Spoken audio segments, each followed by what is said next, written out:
US President Donald Trump has announced a 25% tariff on all car and light truck imports into the country. It's due to come into effect on April 2nd. Economists and world leaders are warning that it will be a tax on consumers and have a chilling effect on the global economy. But to Americans, Trump paints a rosy picture, predicting that the levies will spur growth. Imagine this: in just one day, the US metals market was on the verge of collapse. Factories shut down, aluminum prices jump 54%, and tens of thousands of workers lose their shifts and contracts. The reason? The White House's decision to impose a 50% tariff on aluminum imports. But what was supposed to save US industry unexpectedly backfired. And while Washington is trying to figure out how the economy is spiraling out of control, Canada is quietly signing billion-dollar deals with Europe and Asia, strengthening its influence in the global market. How did America, which claimed to be protecting its national security, end up trapped by its own decisions? I think you're going to remember today, it's going to be a free nation that we're dealing with. We're going to have a very free and beautiful nation. It's going to be Liberation Day in America, and it's going to be a day that hopefully you're going to look back in years to come and you're going to say, you know, he was right. This has turned out to be one of the most important days in the history of our country. This is not just a dispute over numbers. It is a global chess game where every move leads to unpredictable consequences. The US wanted to boost production, reduce dependence on foreign raw materials, and bring back jobs. But the economy does not work according to slogans, but according to the harsh rules of the market. The tariff increase did not lead to a revival of factories. It caused a domino effect. Raw material prices skyrocketed, contracts collapsed, and manufacturers found themselves in a financial dead end. Small factories from Texas to Ohio began laying off workers, and giants such as Boeing and Ford are now reviewing their supply chains.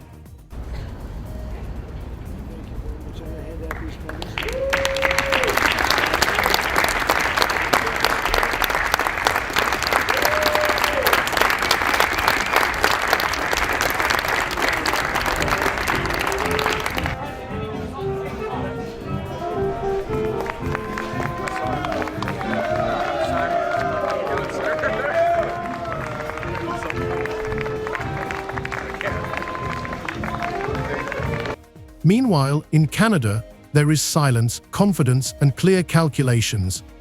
The province of Quebec is launching a $1.5 billion project to modernize an aluminum plant, relying on cheap hydroelectric power.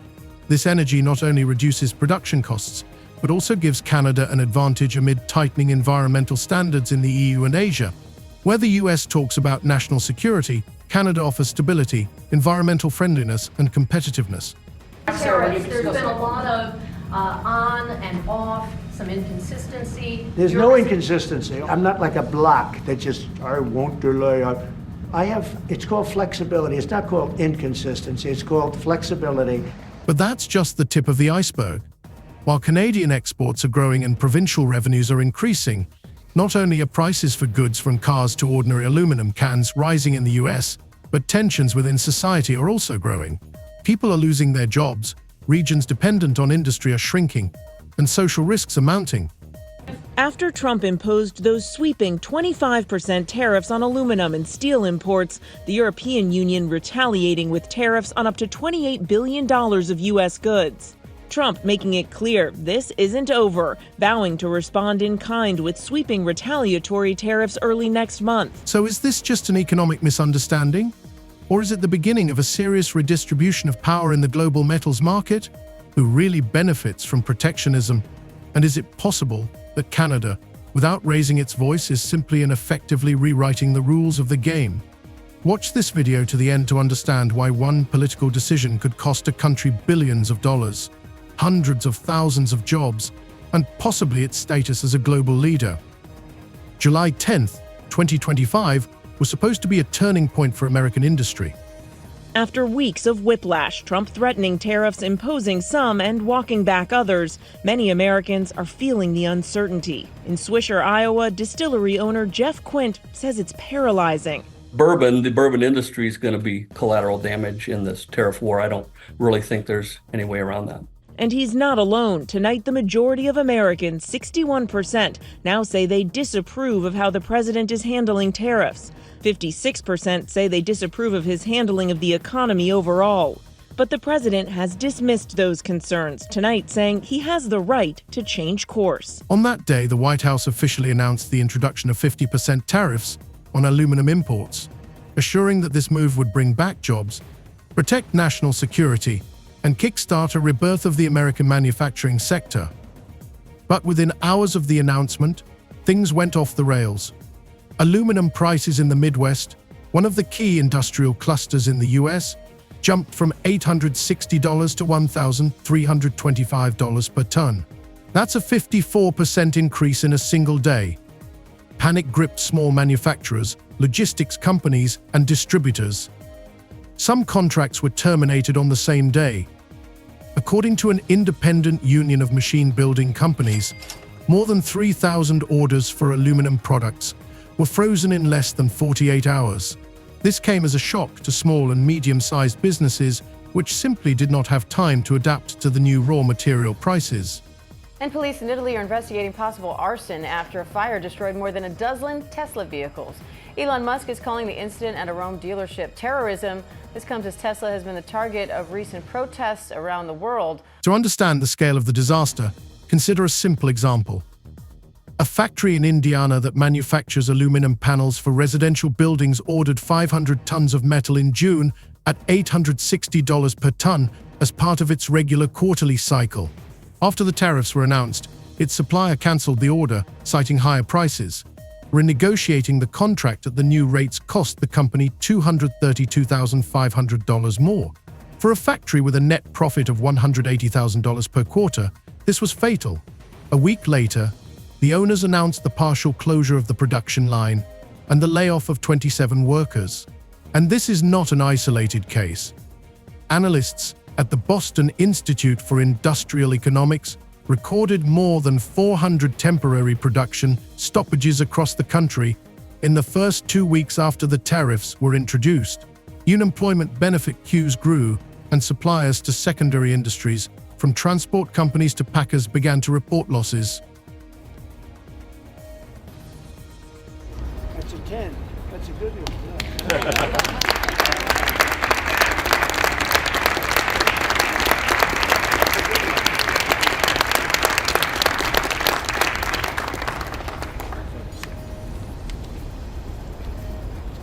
The automotive industry was particularly hard hit. Manufacturing plants in Michigan that rely on aluminum for the production of car bodies, trunks, and wheel rims were forced to urgently revise their cost estimates. One of the largest factories in Detroit, owned by the Ford Evergreen Motors Group, announced a 38% increase in raw material purchase prices within 3 days. This means that either car prices will rise or companies will have to cut bonuses, advertising budgets, and even halt production of some models. In early August, it was announced that production of 3 types of minivans had been frozen until the end of the year, and contracts with 16 suppliers have been revised or completely cancelled. Ready? The higher the tariff, the more likely it is that the company will come into the United States and build a factory in the United States so it doesn't have to pay the tariff. That will take many, as you know, that will take many years. In fact, I'll tell you, there's another theory is that the tariff, you make it so high, so horrible, so obnoxious that they'll come right away. When I do the 10%, 10% is really, first of all, 10% when you collect it is hundreds of billions of dollars. The numbers that you're talking, all reducing our deficit.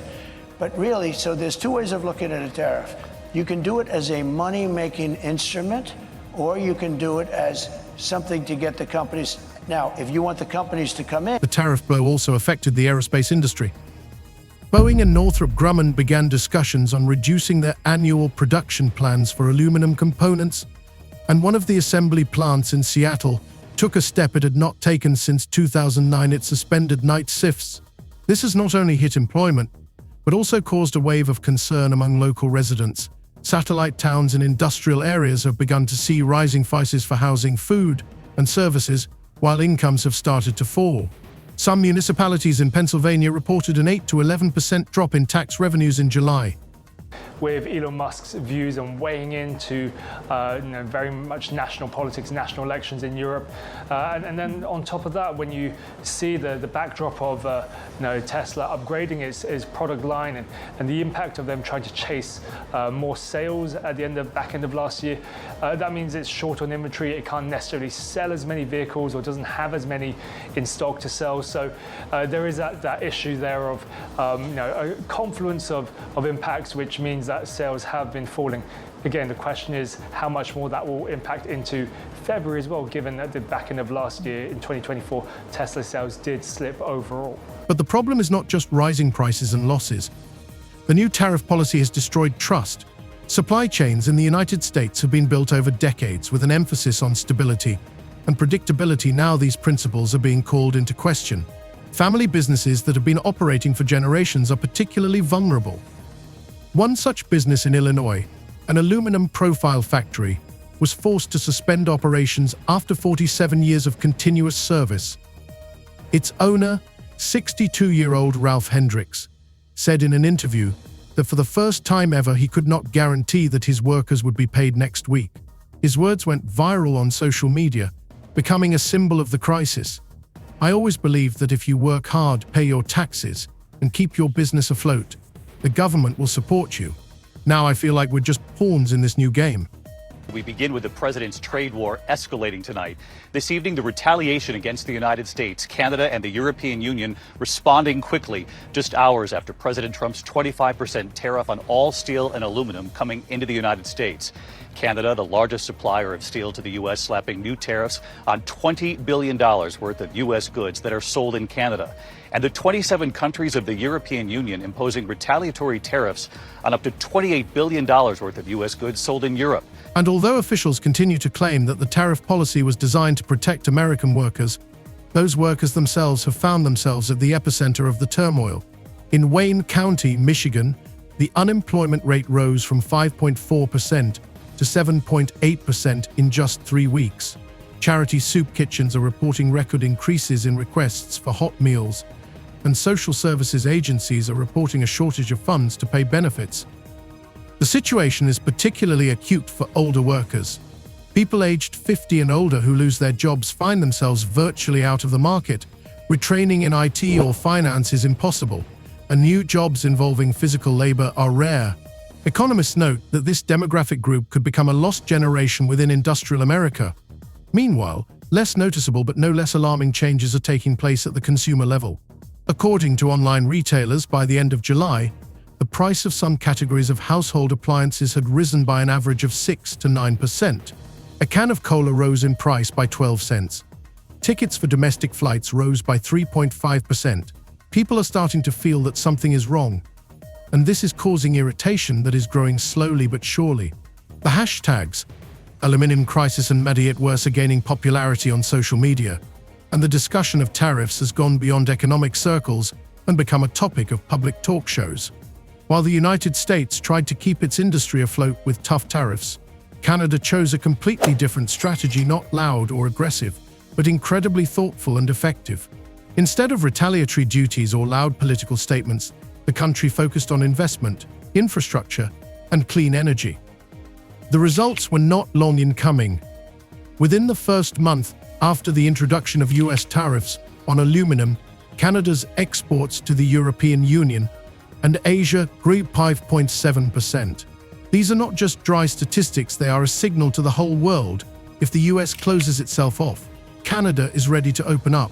Dozens of international companies immediately took advantage of this, redirecting their contracts from American suppliers to Canadian ones. The decisive step was the $1.5 billion modernization project at the Alouette plant in Quebec. This aluminum giant, which previously operated at a steady but conservative pace, has now become a flagship of innovative manufacturing. As part of the modernization, the plant not only increased its production volumes, but also switched entirely to cheap and clean hydroelectric power from the region's largest supplier, Hydro-Quebec. A long-term contract has been signed, which guarantees the company stable electricity prices for the next 20 years. For an industry where energy accounts for up to 40% of production costs, this is a real economic revolution. But the impact of this project goes far beyond a single plant. a whole network of new businesses has begun to develop around it. In the last 2 months, 147 new companies related to metal processing, logistics, equipment maintenance, and the production of related components have been registered in Montreal. Local colleges are urgently revising their curricula to train specialists for this rapidly growing industry. Even the hotel business in Quebec has reported an 18% increase in occupancy rates due to the influx of foreign delegations and specialists arriving for negotiations and audits of new projects. The Canadian press has already dubbed this the aluminum spring, and the provincial prime minister has called the situation a second chance for industrial growth without harming the environment. However, Canada's success is not just the result of one successful project. It is the result of systematic work that began long before the current situation. The clean logistics strategy, adopted back in 2021, included the construction of new seaports, the modernization of railways, and the digitization of the export system. For example, the port in Montreal is now capable of receiving ships with a displacement of up to 69,000 tons and loading containers with aluminum in record time, less than 12 hours from arrival. A direct railway line from Quebec to the port allows ships to bypass U.S. territory, avoiding any risks associated with border delays or new tariffs. Some export companies claim that Canadian aluminum can now reach a warehouse in Brussels faster than American aluminum can reach Toronto. It is particularly important that all this is happening against a backdrop of rapidly tightening environmental standards in Europe and East Asia. Here, Canada is once again one step ahead. Thanks to the use of renewable energy, Alouette and a number of other Canadian companies have begun to receive international green certificates and so-called carbon credits. In Germany, France, and Japan, this is already becoming a prerequisite for large industrial contracts. This advantage alone enabled Canadian companies to sign at least 14 new agreements with major automobile, electronics, and packaging manufacturers in July. Among the new customers is South Korean giant Hanwoo Auto Group, which previously purchased aluminum exclusively from American suppliers. But the effect on the domestic market has also been enormous. Unlike Americans, Canadian consumers have hardly felt the price hike. The government allocated part of the additional tax revenues from export growth to subsidies for manufacturers of household appliances, construction materials, and packaging. As a result, the price of aluminum and cans remained unchanged, and the cost of new cars with a share of locally produced aluminum even fell by an average of 1.8%. Moreover, unemployment rates began to decline in Quebec and Ontario. Growing demand for labor in the metallurgical and logistics sectors created more than 4,000 new jobs in 2 months. At the same time, Canada prefers not to add fuel to the fire. No minister has made any harsh statements toward the US, and no representative of trade delegations has allowed themselves to openly criticize. Instead, Canada is quietly expanding its presence in the market. Some experts call this a quiet expansion, others call it new generation economic diplomacy. And there is a calculation behind this silence. While the US is discussing how to save unprofitable factories, Canada is collecting orders, investing in sustainable infrastructure, and laying the foundation for economic leadership in the 21st century. Even in the northernmost regions of the country, a real boom has begun. In the remote region of Abitibi, construction has begun on a new industrial technology park, which is expected to attract $600 million in investment and create up to 1,200 jobs. It will operate on a zero-emissions basis and use only energy from hydroelectric sources and solar farms. Project manager Sophie Marchand said at the opening, "We are building the industry of the future without smoke, without coal, and without dependence on the political decisions of other countries." All this points to one thing: Canada is not just benefiting from the crisis, it is exploiting it. It is exploiting it with precision, cold calculation, and a complete understanding that in economics, it is not the loudest who wins, but those who are best prepared. And if the trend continues, in the coming years Canada could become the main supplier of aluminum, not only to Europe and Asia, but also, ironically, to the United States itself if the latter decides to return to cooperation. Behind the facade of loud statements about protecting national industry, America is facing consequences that no one in the White House seems to have fully thought through. The decision to impose 50% tariffs presented as a means of economic revival, has turned into a real trap for entire regions. In Ohio, Pennsylvania, and Michigan, where metallurgy and machine building have been the mainstay of the economy for decades, there has been a sudden industrial slowdown. Factories that were still taking orders in June began laying off employees en masse and suspending operations in August. According to an internal report by the Department of Labor, more than 18,000 layoffs directly related to rising aluminum prices and production delays were recorded between July 15th and August 15th.